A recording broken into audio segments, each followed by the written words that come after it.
Hi everyone, so I welcome you all to this PT 365 Polity series. So we have completed the issues related to Constitution. Now we'll be starting with the functioning of Parliament, state legislature or the local government. So all of the news items we'll cover in this section. So first is a question hour.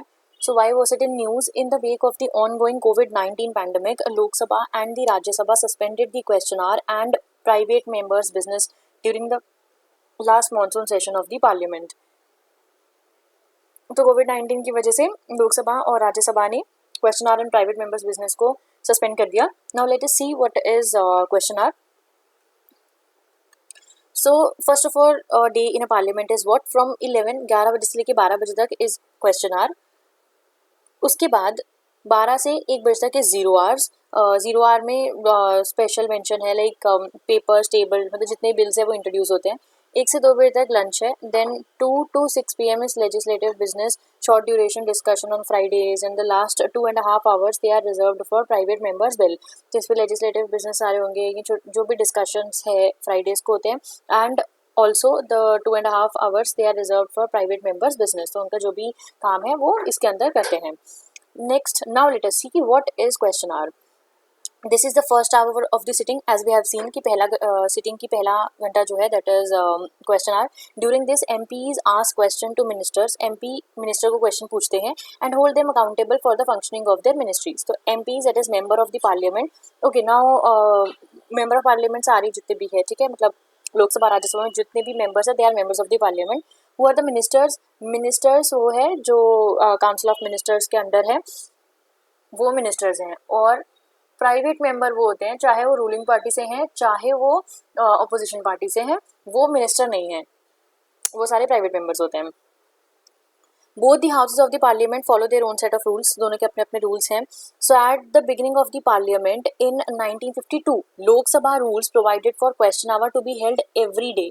सो 1952 में Lok Sabha rules में ये था कि question our हर दिन होगा। राज्यसभा में on the other hand had the provision for question hour for 2 days a week. तो राज्यसभा में क्या होता था कि हफ्ते में 2 दिन होगा। अ फ्यू मंथ्स लेटर, कुछ टाइम बाद उन्होंने इसको चेंज करके 4 days अ वीक कर दिया। लेकिन from 1964 question hour was taking place in Rajya Sabha on every day of the session. So question अगर ये हो कि फ्रॉम ओरिजिनल जो रूल्स बने हैं लोकसभा राज्यसभा का, अगर वो क्वेश्चन आवर रोज था तो नहीं, राज्यसभा में रोज नहीं था। राज्यसभा में 1964 के बाद से रोज हुआ है और लोकसभा में हमेशा से ही रोज था। Now suspension of question hour in the past, ऐसा नहीं है कि फर्स्ट टाइम सस्पेंड हुआ है तो क्वेश्चन बन सकता है कि पहली बार ऐसा किया गया, नहीं, पहले भी हो चुका है। It was done away with the 1962, 75, 1976, 1991, 2004 and 2009 for various reasons. Question hour was first dispensed with due to India China war winter session 1962 में। सिमिलरली 1971 में पाकिस्तान वॉर की वजह से इसको सस्पेंड किया था। During the emergency the parliament function without the question hour for 2 sessions, monsoon session 1975 का और विंटर सेशन 1976 का। Okay now another is zero hour. तो जीरो आवर कौन सा है? अभी first we have seen 11 to 12 PM is question hour, we have read about it. 12 to 1 is the zero hour. Now let's see कि what is zero our और उसमें क्या क्या है। So zero hour, the time immediately following the question hour has come to be known as zero hour. It starts around 12 noon, तो इसलिए इसका नाम जीरो आवर रखा है। Typically the discussions on important bills, budget या बाकी सारे जो भी नेशनल इंपॉर्टेंस इश्यूज हैं वो 2 बजे के बाद से स्टार्ट होते हैं।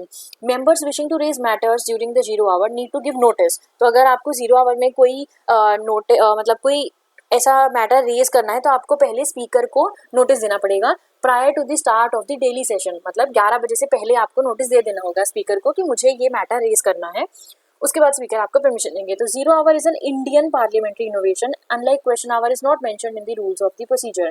Zero hour has been existence since 1962। It is not mandatory to have zero hours every day during the session. तो जीरो आवर एक इंडियन पार्लियामेंट्री इनोवेशन है। क्वेश्चन आवर की तरह ये भी रूल्स ऑफ प्रोसीजर में मेंशन्ड, मतलब question hour is mentioned, zero hour it is not mentioned. Okay, ये 1962 के बाद से आया है और ये जरूरी नहीं है कि हर दिन जीरो आवर होगा ही होगा। क्वेश्चंस कौन कौन से पूछे जाते हैं? सी स्टार्ट क्वेश्चन दे रिक्वायर्स ओरल आंसर। तो जो स्टार्ट क्वेश्चन होते हैं जिन क्वेश्चंस के ऊपर स्टार लगा होता है उनके आंसर्स ओरली देने पड़ते हैं। अनस्टार्ट क्वेश्चन के आंसर रिटन होते हैं, ठीक है, पेपर्स देते हैं, पेपर्स के ऊपर यू हैव टू मार्क कि ये स्टार्ट होगा या अनस्टार्ट। जहाँ पे आप स्टार लगा दोगे उसके आंसर ओरली मिलेंगे, जहाँ अनस्टार्ट लगा दोगे रिटन मिलेंगे। शॉर्ट नोटिस क्वेश्चन क्या होते हैं, they asked orally after the question hour, तो क्वेश्चन आवर के बाद मतलब 0 आवर में first item of the agenda in case no question hour is planned, तो पहला एजेंडा जो भी होता है वो पहला क्वेश्चन उसी का हो जाएगा अगर पहले से ही क्वेश्चंस प्लान करके नहीं रखे हुए हैं।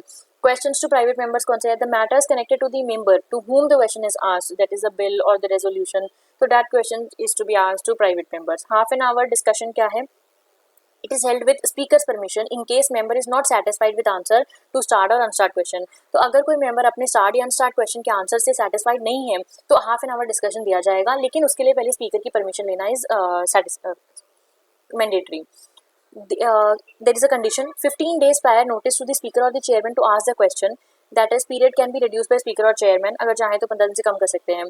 Only 5 questions per day in Lok Sabha and 7 questions per day in Rajya Sabha by one member are allowed. Before asking a question in the parliament, the member has to give 15 days notice to the chairman and speaker in a prescribed manner, and it can be reduced by chairman or the speaker by their discretion, उनकी अपनी discretionary power है। The permissible limit with respect to the questions are 5 days to Lok Sabha and 7 questions per day to Rajya Sabha. So this is all about question hour. Next is parliamentary standing committees, very very important. Due to the pandemic, significant amount of the tenure of the parliamentary standing committees was lost. So इसके बारे में क्या है, Rajya Sabha chairman also called for 2-year fixed tenure for the house panels. Thus, 2 options are being looked at. 1, to extend the term of the panels for a year. 2, to form a new committees with a fixed tenure of 2 years. At present, tenure of the parliamentary standing committee is 1 year. Rajya Sabha एक तो pandemic की वजह से भी बोला गया है कि इनका जो टेन्योर है वो खराब है, दूसरा राज्यसभा चेयरमैन ने भी बोला है कि 2 साल का फिक्स टेन्योर होना चाहिए हाउस पैनल्स के लिए, तो दो ऑप्शन है इसको देखने के लिए कि पहला तो आप उनका जो एक्सटेंड कर दो 1 साल, और दूसरा कि नई कमेटीज बनाओ जिनका 2 साल का टेन्योर हो। Now what are standing committees, 2 type की कमेटीज होती हैं पार्लियामेंट में, that is standing and ad hoc, ठीक है। Parliamentary committees are of 2 kind, standing is permanent, ये हमेशा रहती है, दे आर हर साल बन जाती है, 1 साल का टाइम पीरियड होता है और अपने कंटिन्यूस काम ही करती रहती हैं। एड हॉक टेम्पररी होती है, जब भी किसी काम की ज़रूरत होती है, किसी पर्टिकुलर प्रोजेक्ट की ज़रूरत होती है तो इनको बनाया जाता है, जैसे ही वो काम पूरा होता है उसके बाद ही खत्म हो जाती है। Standing committees are on the basis of the nature of functions, तो क्या वो काम परफॉर्म करती हैं उसके बेसिस पे स्टैंडिंग कमेटीज़ होती हैं, उनके नाम होते हैं। 6 कैटेगरी होती हैं, financial committees, departmental standing committees related to the ministries and departments, committees to inquire, committees to scrutinize and control, committees relating to day business of the house keeping committees और the service committees, ये सारी committees होती हैं। The constitution makes a mention of these committees at different places but without making any specific provision regarding to their composition, tenure etcetera. नाम दिए गए हैं, mention है, बट कोई कॉम्पोजिशन, टेन्योर वगैरह नहीं है। So all these matters are dealt by the rules of the 2 house, तो वेरी वेरी इंपॉर्टेंट हियर कि कॉन्स्टिट्यूशन में ये सारे composition, tenure is not given. The objective of this parliamentary standing committees is to ensure detailed scrutiny and uphold the government accountability, work in non partisan manner, कि government का जो भी काम है उसको अकाउंटेबल है, स्क्रूटनाइज करना है। It also aids the opposition to play a greater role in exercise control over the executive because executive is the ministers, ठीक है, the council of ministers जो है तो उनके ऊपर रोल है ऑपोजिशन का, बिकॉज काफ़ी सारी मिनिस्ट्रीज में ऑपोजिशन के लीडर भी होते हैं। It also engage with relevant stakeholders, also ensure the financial prudence. Parliamentary standing committees draw their authority from Article 105, that is on the privileges of Parliament members, and Article 118 on the Parliament's authority to make rules for regulating its procedure and conduct of business. Parliament is not bound by the recommendations of the committee, so it is not binding on the Parliament. So this is all about the parliamentary standing committees. Next topic is office of a prophet. It always remains in news. Why it was in news? Parliamentary panel has sought centre's response to a long pending demand for amending the constitution to clear the ambiguity over the definition of office of prophet, जो कि अभी तक clear नहीं है. It has not been written in constitution, not been written in any of the rules. Office of prophet, it has not been defined in the constitution or under the representation of people's act of 1951, but अलग अलग courts ने इसके ऊपर interpretation दिया है that it means a position with certain duties that are more or less of the public character. Essence is that legislature should be able to carry out their duties in a free manner. तो ये office of profit का मतलब ये इसलिए बनाया गया है ताकि लेजिस्लेटर्स, लॉ मेकिंग बॉडी अपना काम, अपनी ड्यूटीज़ को आराम से फ्री मैनर में करें बिना किसी गवर्नमेंट के ऑब्लिगेशन, मतलब उन्हें किसी की भी ऑब्लिगेशन ना हो, किसी का भी इंटरफेरेंस ना हो। What are the rulings by the court? Now different courts have given their different rulings over it. Supreme Court in Pradyut Bordoloi versus Swapan Roy 2001 outlined the 4 broad principles for determining कि कोई भी office constitutional disqualification को attract करता है या नहीं, मतलब वो ऑफिस ऑफ प्रॉफिट के अंदर आता है या नहीं. तो ये 4 प्रोविजंस हैं. Whether the government exercise control over the appointment, removal of performance of the functions of the office. कोई ऐसा ऑफिस है जहाँ पे गवर्नमेंट वहाँ पे अपॉइंटमेंट कर रही है, रिमूव कर रही है या परफॉर्मेंस देख रही है. Whether the office has any remuneration attach to it, तो वहाँ पे कुछ भी रेम्यूनरेशन है अगर किसी भी ऑफिस में, तो वो ऑफिस ऑफ प्रॉफिट के अंदर आएगा.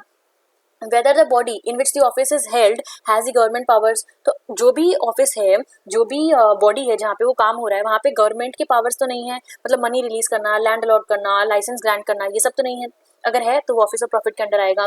Whether the office enables the holder to influence by the way of patronage, या फिर गवर्नमेंट पैट्रोनेज प्रोवाइड कर रही है, या उस ऑफिस में जो काम हो रहे हैं वो पैट्रोनेज की वजह से हो रहे हैं. तो ये 4 चीजें हैं, ये 4 आर दी फॉलोइंग प्रिंसिपल्स जो सुप्रीम कोर्ट ने 2001 अपने जजमेंट में दिए थे.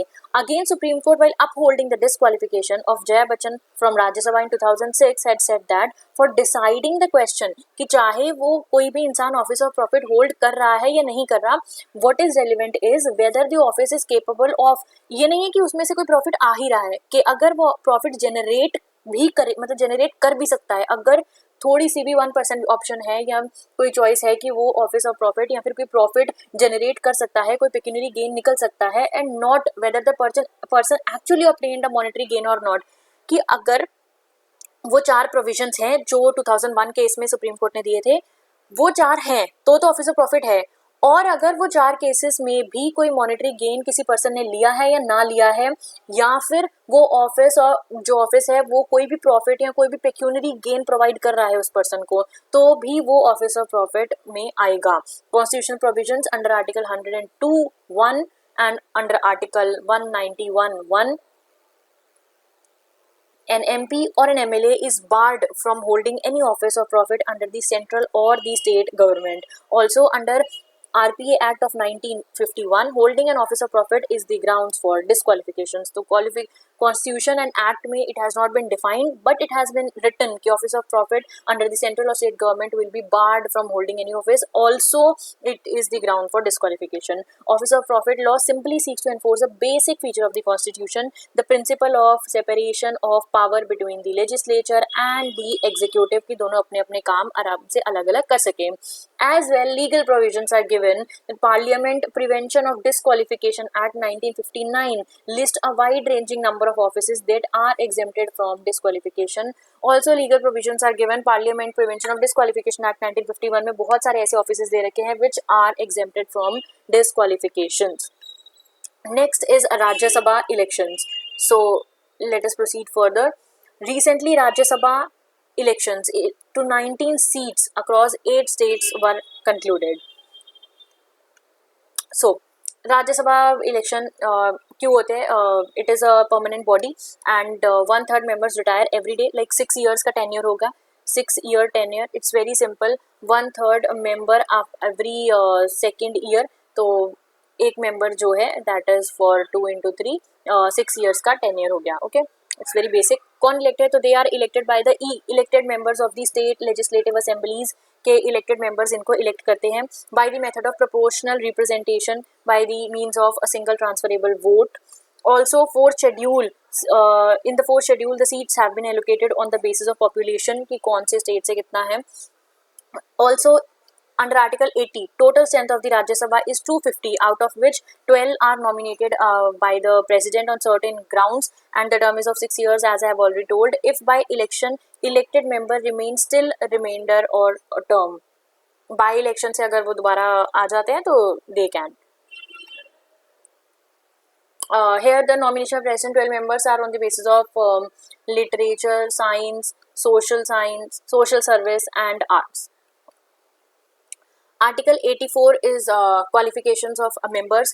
He should be citizen of India. He or she should not be less than 30 years of age, and also other qualifications which are prescribed by Parliament. So this is all about the Rajya Sabha elections. Now the last topic are some other important news. Article 164(1)(a). It states that total number of ministers, including the chief minister, in the council of ministers in a state shall not exceed 15% of the total number of the members of legislative assembly of the state. तो article 164(1)A states that कि जितने भी ministers हैं including the chief minister, council of minister में वो 15% total number के 15% से ज़्यादा नहीं होने चाहिए। It was inserted in 91st amendment to the constitution. It is being argued that the present strength of council of ministers in MP is violating of.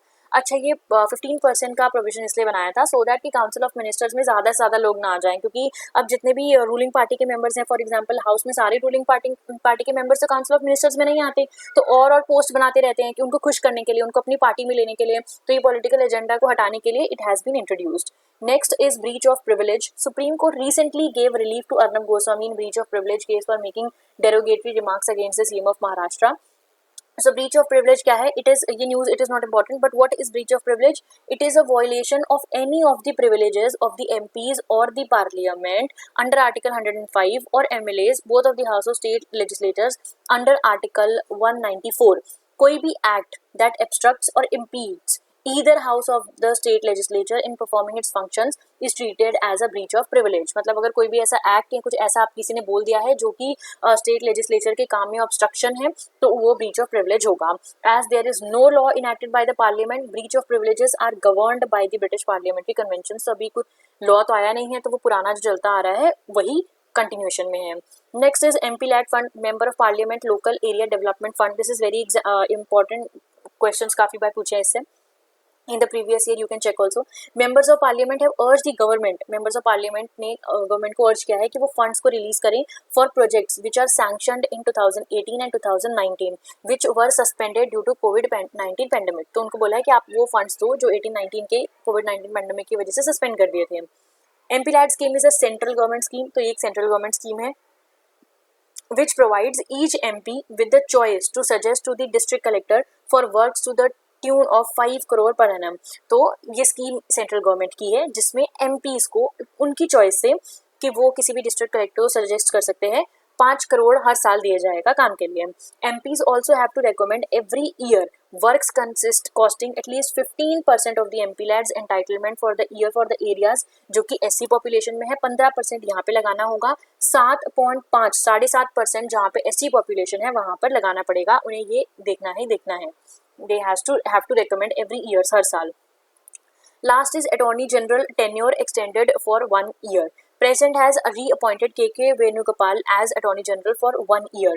Article 76, it provides for the office of Attorney General, which is the highest law officer in the country. He must be qualified to be appointed as a judge of the Supreme Court. तो qualification as a judge of the Supreme Court होनी चाहिए। उनका term of office is not fixed by the Constitution. तो Constitution में term of office is not fixed. He holds the office during the pleasure of President. President के pleasure से office of अपना office जो hold करते हैं, तो 1 year extend कर दिया गया है अभी यहाँ पर। He has a right to speak and take part in the proceedings in both the house, but वहाँ पर vote नहीं कर सकते, बोल सकते हैं, participate कर सकते हैं, but he does not have any right to vote. So thank you friends for watching this lesson. Please like and share the video and subscribe to the channel as well. We'll meet in the next one.